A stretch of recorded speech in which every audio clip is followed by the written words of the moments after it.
Hey, it's Jermaine Edwards, your customer growth guide, and if you're new, welcome. If you're old, welcome back to the fold. In this video, we're going to talk about the 5 conversations every key account manager needs to have with their customers. So hey, we're going to talk about the 5 conversations every key account manager needs to have with their customers, starting with number 1. Expectation. Now, one of the biggest mistakes that we make is assuming that expectations remain the same throughout the course of our relationship with our customers. That is just false. In our own relationships, we know that our expectations change based on context, scenario, and the kinds of people we work with, because we're always looking to mitigate risk and elevate our ability and confidence in particular decision-making areas. And so for you and with your customers, on a monthly recurring basis, we need to check in and ensure that our expectations are not just being met, but we're understanding the changing landscape of expectations based on the pressures and different circumstances that your customers might be under. Let's just take an example that at the beginning of your relationship, your particular contact has the role of a VP of sales or VP of marketing. All of a sudden, the following year, now they become the chief marketing officer. Now you might think, hey, that's great. They're promoted. We have more access. We have more influence. But guess what? Under that particular role, there are new pressures for that person. There are new kinds of expectations put on them. And guess what? It means now you have different expectations put on you as the partner. We always need to be in step and thinking about expectation. Number 2, we need team conversations. So how you and your customer works together is really, really important. And it won't just be you. It will be executives in your company. It will be team members. It will be finance, operations. As the person who's owning the relationship, it is your job to make sure that the other relationships in the team are focused on what matters most, and that we are providing an experience that all of you can be proud of and the customer wants to be and participate in. They want to be part of it. They want to participate in that relationship. That is really, really important. So that's number 2, team-based conversations. The third conversation that needs to take place is a reality-based conversation. Now, what we don't want to do with our customer relationships is ignore things that happen because we're afraid to approach them or afraid to deal with them. We need to have reality conversations that say, hey, we're in a period right now where it sucks. It's not good, or it is good. Whatever those things are, state the reality. You'll kick out the elephant in the room and ensure that you're having honest conversations so that your customer isn't playing scenarios in their mind about what you are doing or not doing about a particular circumstance. Completely eliminate the story and narrative in your customer's mind and provide a certain narrative that is about you talking about the reality of what's happening. Really important. That's number 3. Number 4, future-based conversations. Now, every week, you're pretty much talking about the future. You're talking about an end result with and for the customer.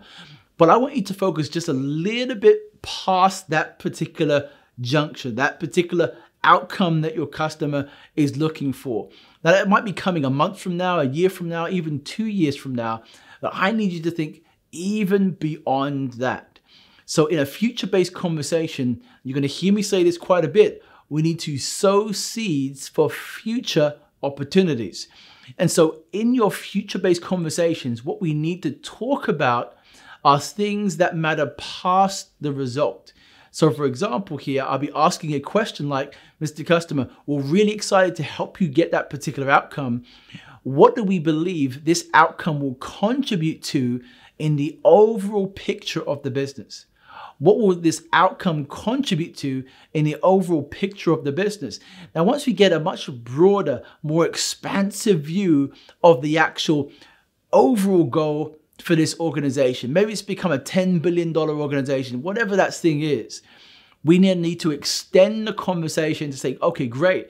So we want to be part of helping you become that kind of company. And right now, we want to start sowing the seeds or thinking about that with you. So as we approach this particular outcome, we have conversations already begun to how we can deliver value or even more value to you and your stakeholders and your shareholders. It's actually a conversation that is quite unique. It's not often talked about because we're so focused on the projects that we're in, but actually sometimes your customer needs the opportunity with you to think beyond the outcome. Think beyond the outcome so they see the bigger picture for themselves and you can see the bigger picture of where you and your customer could work together. So future-based conversations are really important.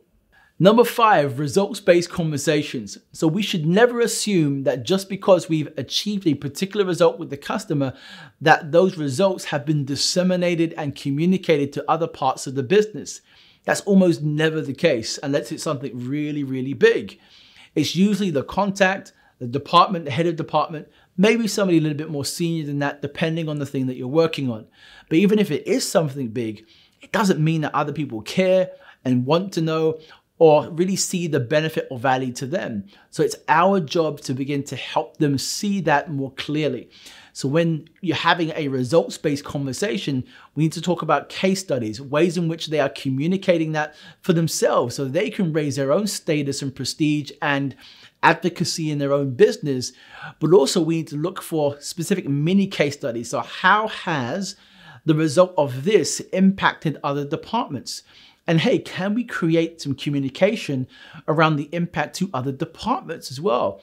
Maybe communicate with marketing, say, hey, marketing, we love to put together with you some cases on how the business is really succeeding with these particular areas or these particular things within the business so that everybody gets to share in those successes. There are numerous ways in which you can be creative in thinking about results-based conversations that allow you and your results and the things that you've done with and for your customers to be elevated and scaled across your customer's business. So those are the five big things, conversations you need to have with your customers. Expectation, really, really, really important. Expectation-based conversations, team-based conversations, reality-based conversations, and future-based conversations and result-based conversations. If you can have all 5 of these conversations intimately throughout the month, every single quarter, you'll be sure to have a much broader, a much clearer and transparent view with your customers, and they'll have much more engagement with you that is more rich and much more meaningful. And I've got a PDF for you to help you navigate and think about those conversations that you can have starting from today. Now, don't forget to like and subscribe.